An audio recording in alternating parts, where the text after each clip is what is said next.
Okay, we'll call the meeting to order and ask if anyone has a declaration of pecuniary interest. If not, we'll move forward with the action items. The first one is the Port Elgin Station replacement. And a report is in the package with some options. So we'll let Ray speak to it. Okay. So as you're aware, back in October, I presented to committee that the Saugeen Shores Police Department was wondering about our involvement in a new building that they were proposing on doing for their department and whether we wanted to share some of those services. So we began looking at some of this, and now it's sped up a little bit quicker because from my understanding they've had their building approved, so they really need to know whether we're going to partner with them or if we're going to look at our own options. So I've put together a few different proposals here and different options that we have sort of looked at. For the short term, which is another action item coming up, where a short-term lease is getting negotiated for the next 2 years, but we'll have to figure out what we're going to do in that time or less. So yes, December 6th in Saugeen Shores, their council in principle agreed to building them a new Saugeen Shores Police Services building, so they want to know whether we can we want to partner with them or not. Different options. Our current building costs approximately $2,200 per month, what's currently being renegotiated. It's a fairly small building, about 1,500 square feet. That translates to about $18.23 per square foot. And just to put that into perspective, if we're going to look at something over the next 20 years, roughly cost to the county is about $846,000. If that current building could technically even last that long and no major increases and things. But so the three options, one was to see if there's any other rental or lease space available. Looking on MLS, we didn't go out and get a realtor or anything right now. We just looked around, but there's really no available space that we can find that would be suitable for our needs. Option two is the combined Saugeen Shores Police / Paramedic building. Now, a lot of the background work on this, what is already was looked at, was done with Director Smith prior to his retirement. They were looking at 3 garage bays. They were double deep, so it was drive-through, preventing crews from backing in. It'd be extra space for the vehicles. It would be 3 garage bays. Currently, we're just leasing 2, or the one we have in Port Elgin is 2, and we do need to look at long-term space and future needs for the next 20-30 years. So that's why we did look at the 3 garage bays. Office crew space of about 1,700 square foot. So what's in there is about 5,400 square feet. The cost for the Saugeen Shores, they've been approved for the $5.5 million. Adding the paramedic side's another $1.3 million based on their calculations. So their total costs are like $6.8 million. Either way, though, like I said, they've been approved for the $5.5 million, I think, for their building. They initially suggested lease rates of about $20 per square feet, and they were basing that off of some numbers between Port Elgin and Owen Sound, what current lease rates might be. That is all-inclusive utilities maintenance for 20-year lease, so the cost of the county would be about $2.2 million. Again, that's assumption no increases in rent over that 20-year period. A proposal by us could be to try and ask for a lower rate. I'm not sure what their thoughts would be on that. But even if we went down to $15 to $18 per square foot, the 20-year time period would be about $1.65 to $1.98 million still to the county. And then option 3 is to build our own sort of building on county-owned land that's beside the library headquarters, on the same parcel of land that is there. I've broken that down into 2 different options. The first one being basically the same size building, and the only kind of difference in it here is there's a second level of that on top of that 1,700 square feet. The garage would be tall enough such that we put in a second level so there'd be more training space. And part of the reason of including this in this costing is that part of the police service building is that we would have access to a training room that's actually in the police services side of their building. So that increases the square footage of what the single building would be of about 7,000 square feet. And just preliminary costing, again, this is very high level, but they basically for a building, for garage spaces, roughly $100 per square feet, office space $175 per square feet, and the second level would be about $125. So the total costs on that come to just under $1 million at $977,000. We would have ongoing utilities, taxes, maintenance costs, as it would be in the option below. And just looking at the amount spent on library headquarters, which is a similar size building, it could be about $15,000 a year. And again, that's what we're paying now for taxes and utilities. Basically at the building we're in is about $15,000 a year for those costs. And then option 3B, since if we were going to build our own building, and there's already people moving into the library headquarters from planning department, social services department, if we wanted to increase the size of the office space on both levels, so that other departments could technically use this sort of building as well. It would be segregated off from the paramedic side, but the offices would still be available there, would considered another sort of hub area for the county. The costing on that, again, rough estimates may be just under $1.2 million. And again, just talking to the county, roughly what they can get for mortgage rates and things, if we had a $200,000 down payment and mortgage $1 million over 20 years, it'd be about $5,400 per month, and that's about $7 per square foot. Like I said, we're asking big right now because we got to look at what's going on the next 20 to 30 years. So I'm kind of putting it there to see what your thoughts are. The one option, if the county is to rent it from Saugeen Shores, we're looking over 20 years. If you do the costing on this, after the first 12, 13 years, we're basically paid back Saugeen Shores what they're going to have for their building, and then the rest of the money is going to Saugeen Shores for maintaining that building, and we're basically leasing it from them, whereas if we do our own building, it's eventually county owned. Okay, thanks. Thanks, Ray. We have a recommendation. We'll deal with that first, that this report on the Port Elgin Station replacement be received, and a determination made in regards to it being a shared facility with Saugeen Shores Police or a separate county-owned facility. Could I have a mover and a seconder? It is. I probably worded that wrong. Really what I'm looking for today is which option do you want? Because I need to let Saugeen Shores Police know if we're going to work with them or not, basically. So through you, Mr. Chair, what Ray is seeking is what's the view of committee? Is your preference to have maintain a separate standalone arrangement where it's all county work, or are you comfortable that if we started to have dialogues with a shared service, whether it be with Saugeen Shores or another delivery agent? Okay, Ann? So I heard you mention a hub like you have.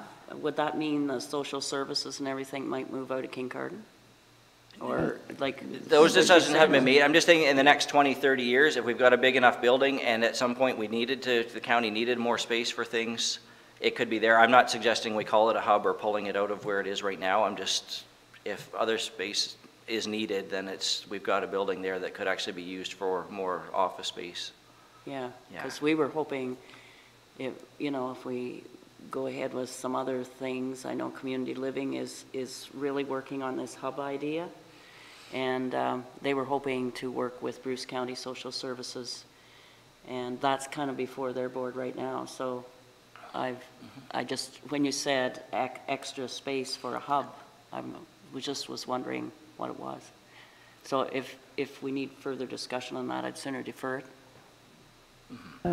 Through you, Mr. Chair, the other part connected to it is Ray and his team have been working on looking at the service requirements across the county, and one of the items that has come up with preliminary discussion is does it make sense that we create a space that allows for an extra truck on a seasonal basis that could address the northern lakeshore side in the summer, and then potentially have that same truck go to the southern border on Highway 86 during the fall and winter, because that's where that demand is. And our cross-border billing with Huron this year is looking at, I think it's around $55,000. Yeah. So to raise a report, the question for committee is, do you wish for staff to engage in discussions with the police services of Saugeen Shores, or do you want to say the county will continue to operate independently? Okay, thank you. Discussion? So just to clarify, on the 3A option, Yeah. so you outlined the cost of utilities there at 15,000 a year. Yeah, and again, that was based on a quote. Basically, I asked what they spend at library headquarters. So that may be high because that's an older building.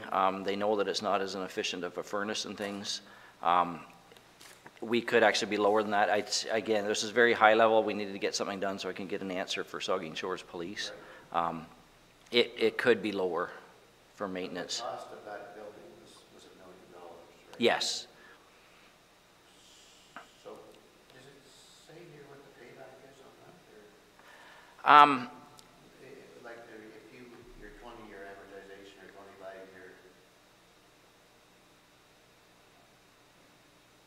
I probably Sorry, didn't through break you, that Mr. down. Chair. That part was not completed in the report. Yeah. Not for that one. I did go more so looking if we were to, so it would be very similar if we didn't make a down payment at 2.7%. It would still be about $5,400, but then we'd have to divide out the $15,000 per year maintenance on top of that $5,400 as a monthly cost to. You actually do have. Sorry. Pretty close, right? Yeah. So, so well, we're further ahead. Yeah. That's my feeling as well. You might as well own it. No, I mean, it's going to, whatever we do is going to be substantially more than what we're already paying. Yeah. But, yeah, 60, 80, it'll be twice as much. Yeah. I'm just thinking of the site of the library, that's got a geothermal unit. Right, so do we have the land space there? I've talked to planning, we looked at the footprint and the size of this building would fit in there. Actually, you could go a little bit bigger. We even did look because Saugeen Shores wondered whether, part of their question was, could they take the actual facility that they want to build and build it on our land instead? Just knowing whether that's an option at all, and maybe that was partially there to try and see whether we actually would still partner with them better if we actually built it on our land. The size of their building would, but it would be very, very tight.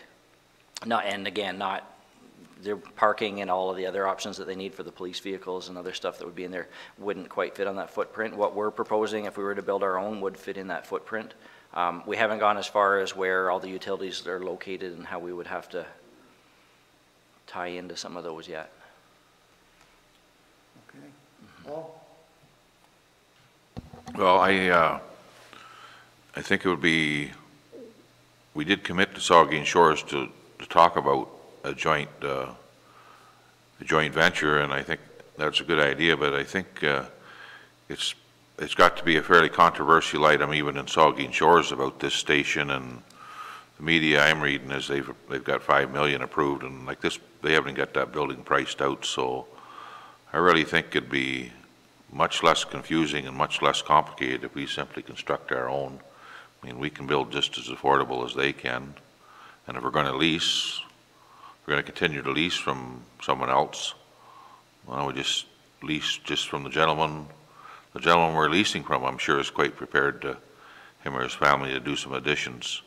But moving out of that downtown location, I certainly favor that.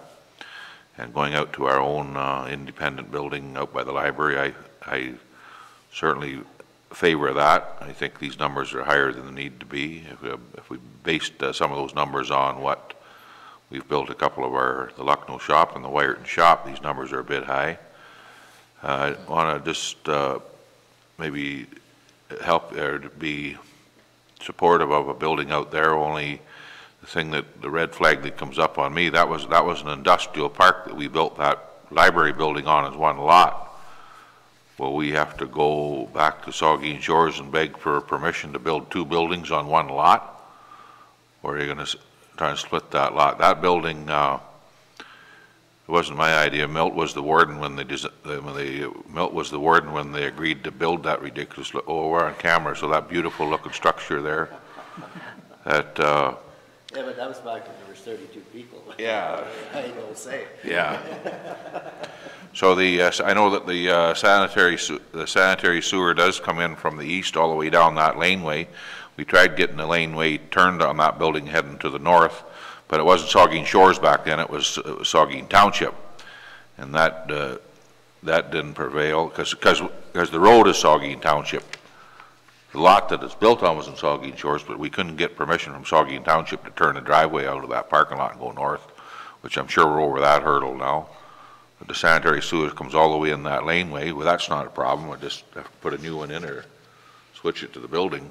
But I think the thing that we need to get answered before we go too far on wasting any time on building that lot there, are they going to, how restrictive are they going to be on either severing that lot in 2 or putting a second building on 1 lot? I'm sure that criteria is spelled out. So if we have to purchase land elsewhere to build our own facility, that changes things in a hurry because land over there is quite expensive. But I still would like to see us take a serious look at owning our own facility. Okay, I think, Kelly, did you have another comment? I was just going to recommend, Mr. Chair, that given the dialogue, that the recommendation that gets read into the public domain is that, that this report on the Port Elgin station replacement be received, and the county and that staff be directed to investigate a separate county-owned facility on the property where the library headquarters is located. Okay, everyone in agreement with that wording? All right. Any further discussion? Do I need a new mover and a seconder? Ann? And Milt? All those in favor? Opposed? Motion is carried. Okay, Ray, move on Thank you. to power load system. The power load system. So this one, unfortunately, due to weather and the timing of this, we have sort of moved forward with it. And based on the CAO was aware of this because she helped sign off on some things. We wanted to, now that the budget was passed, the Striker power load system was budgeted for in 2017. We wanted to be able to place the order for this based on getting into an RFP tying into another quote. And then it actually got better for us because the company agreed if we placed the order prior, they would give us the 2016 pricing, not even 2017 pricing. So we saved about $8,000 on what we planned on doing. So we are going to move forward with the Power Assist program that was in the budget that is through Striker versus the Furno one, which was a whole new, we'd have to replace every stretcher in all the ambulances, whereas this one is just upgrading a bunch of stretchers and then putting in the system that takes the stretchers we currently have. Yeah, a lot of other services are going this way and we want to get the order in. Okay. We have a recommendation that staff be able to place the order for the Striker power load system, which has been budgeted for 2017 prior to the end of December 2016. It's a little different. Yeah.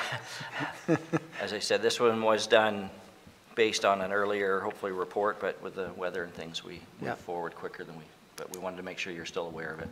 All right. Discussion? All those in favor? Opposed? Carried. Did I have a mover? No. Moved by? No. Seconded by Mitch. All in favor? Opposed? Carried. Thank you. Lease. The lease extension? agreement. So to tie in for short terms, before we're ready to do something else in Port Elgin, we need to extend the lease. It expires the end of January 2017. So we have started talking to them, but we'd like to introduce a bylaw that authorizes the execution of a lease agreement extension for the Port Elgin Ambulance Station between us and the owner, Joanne Weishun Lee. And should there be any minor changes, he authorized me or the Director of Corporate Services just to get the lease agreement completed. The current lease agreement, as I said, expires January 31st. It is an old building. We were looking at alternate options. They've agreed to a fairly short-term 2-year lease with a 6-month termination clause. No increase in rates. However, we do assume the full cost of snow removal. That started probably before we got all the snow this year, but we have paid the average about $1,200 per year for these snow costs. We don't see that as a huge increase over what they're prepared to do. Plus, we've had some furnace issues there. They are agreeing to repair the furnace and to mitigate any service calls, and if there are any other service calls, they'll actually split those 50-50 with us. So the last few years, about $600, and we've had them in there this year already too, to do the service. So we would like to. Thank you. So extend that you've heard the lease. recommendation. Could I have a mover and a seconder? Moved by Mitch, seconded by Paul. Any discussion? All in favor? Opposed? Carried. And finally, the activity report. Okay. I may need you, Darlene. There's it already. Sorry, I just need to know where to find it. Yeah. I didn't have that minimized. For this report, you have seen this format done before by the planning department. So we're kind of trialing it. We want to give you an activities update for the last quarter of what we have been doing. Just so you're aware why the committee report you have is an accessible document, more as a written one, so it can be posted on the website. This format here isn't as accessible and can't be posted as easily, so it'll be, if you want to refer to what's up on the screen, I'm going to be going through that, but the information that's in the committee report is basically duplicated there, just in a different format. Moving forward, planning's aware of this, and they're going to try and make this more accessible, so these could actually be posted on the website as well. So the fourth quarter of 2016 focused on the ratification of our collective agreement with OPSU. We finalized the shared service analysis with Grey County, and with that being completed, we've restarted operational review recommendation to bring paramedic services and long-term care under one umbrella. They will continue into the new year. Other year-end tasks included ongoing call volume analysis, and I hope to bring that in the beginning of February once we've got all the data from the Ministry of Health there, and planning with new station in Port Elgin. November 17th, the shared service analysis was presented to the Paramedic Services Committee, and it showed that Bruce and Grey are run efficiently. We had the consultant, Apex Pro. They had recommendations that further investigate 2 areas, fleet maintenance and shared training opportunities, so we're working on those as well as to what we may be able to do with Grey County if it's going to be efficient for both counties to do that type of thing. And we'll bring that back once we have some further answers. And we've also ongoing in the development of a post-traumatic stress disorder plan. We hope to bring that in February as well. A lot of work's gone into this. The Ministry of Labor requires that every first response organization submits a post-traumatic stress disorder plan to them by the end of April. So that includes paramedic services, police services, fire services, all have to have a plan into the Ministry of Labor. We've been lucky to have Eleanor help us work on this and get most of the plan done, and we're just in the final stages of reviewing it, and then we'll bring that to the committee to see. And then we're hopefully transitioning this into a good county mental wellness program. So there'll be more information on that in the new year. Call volume analysis, just to go over the amount of calls that we've had. Again, this was up to December 13th of this year. So the information in the report has the physical numbers. We've shown it more in a graph format up here on the screen. You'll see that obviously there's peaks starting around May, goes to the end of September, and that's pretty common that it would be the summer hours that are busier times when we've got more of an influx of population. Broken down in the different colors are the code 1, code 2, code 3, code 4, and code 8 standby calls, and then the total ones as well. Standbys tend to be on top of all of the other calls, and that's typically because when one vehicle is doing a call, we move another ambulance to help cover off both areas so that they're prepared in case another call happens to come in.